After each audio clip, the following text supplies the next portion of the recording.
Hello everyone, welcome back to another mini blog. এটা হচ্ছে আমার ছোটোবেলাকার স্কুলের ফ্রেন্ড অর্পণের বিয়ের ব্লগ। এটা ওর হালদি রিচুয়ালসগুলো হচ্ছিল।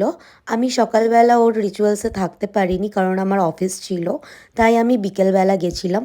বাট আমার আদার্স ফ্রেন্ডরা সবাই সকাল থেকে এনজয় করছিল, আর এখানে বিকেলে বসে আমরা সবাই মিলে আড্ডা দিচ্ছিলাম। প্রায় অনেক দিন পর অর্পণের বিয়ের অজুহাতে আমাদের একটা গেট টুগেদার হয়ে গেছিল। তারপর চলে গেছিলাম ডিনার করতে, আর টিনা ছেলেটা কত কিউট হয়েছে। অর্পণের বাড়ি থেকে বেরোলেই আমাদের স্কুলের পিছনের গেটটা, convent of Jesus and Mary, তো ওখানে দাঁড়িয়ে কতগুলো ফটোশ্যুট করে নিলাম। উঠে পড়েছিলাম প্রসূনের গাড়িতে, কারণ প্রসূনই আমাকে বাড়ি অবধি ছেড়ে দেবে।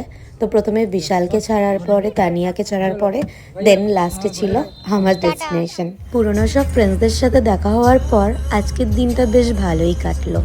তো তোমাদের সাথে দেখা হচ্ছে নেক্সট ভিডিওতে। চলো সবাই ভালো থেকো, টাটা।